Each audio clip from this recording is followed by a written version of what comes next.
খুব সুন্দর লাগছে।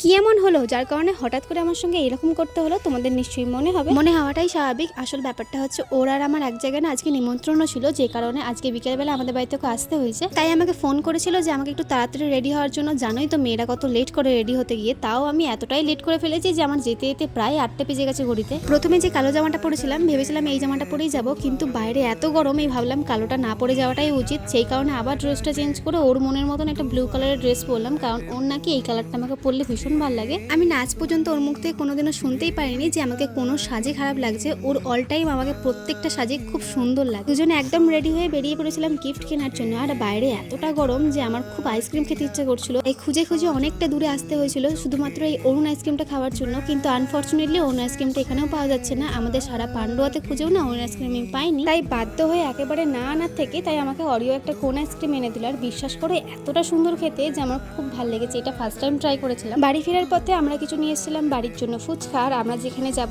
তার জন্য কিছু মিষ্টি নিচ্ছিলাম। আর বিশ্বাস করে এই গরমে দুধের মিষ্টি নেবো না শুকনো মিষ্টি নেবো এটা নিয়ে না আমি খুব কনফিউজ ছিলাম। তাই ওকে জিজ্ঞেস করছিলাম বারে বারে। মিষ্টি কিনে যাওয়ার পরে যখন আমি ভিডিওটা অন করতে যাই দেখি আমার ফোনে একদমই চার্জ নেই, যে কারণে একটাও ভিডিও ক্লিপ তুলতে পারি। তো আজকের মতন এইটুকুনি। কেমন লাগলো জানিও।